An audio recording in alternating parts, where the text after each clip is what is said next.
Hello friends, ఇక్కడ కనిపిస్తున్న చెట్టు ఏంటో ఐడెంటిఫై చేశారా? ఇది మేము బంక చెట్టు అని చెప్తామండి. దీంట్లో బంక పండ్లు ఉన్నాయి చూడండి. మేము చైల్డ్హుడ్లో బాగా తినేవాళ్ళం ఈ బంక చెట్టు. ఇది చాలా మంచిదంటారండి. చూడడానికి చాలా స్టిక్కీగా ఉంటుంది ఫ్రూట్. కానీ ఇది తిన్నామంటే ఇది డైజెషన్ సిస్టమ్ అంతా బాగా వర్క్ చేస్తుందని చెప్తారు. మీరు కానీ ఈ చెట్టు ముందుగా చూసుంటే కామెంట్ బాక్స్లో కామెంట్ చేయండి. ఇవి చూడండి, పండ్లు ఎంత బాగున్నాయో. ఇవి మార్కెట్లో కూడా అమ్ముతారండి. ఇది స్టిక్కీగా ఉంటుంది. ఒక పండు చూసి చెప్తాను చూడండి. ఇది బంక పండు ఇలా ఉంటుంది. టేస్ట్ కూడా చాలా బాగుంటుందని చెప్తారండి. నేను కూడా తిన్నాను. ఇప్పుడు తిని చూపిస్తాను చూడండి.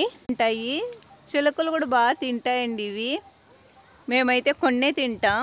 పండ్లు ఏమన్నా చూస్తుంటే మీరు ఏమని పిలుస్తారో ఈ చెట్టునే నాకు కామెంట్ బాక్స్లో కామెంట్ చేయండి.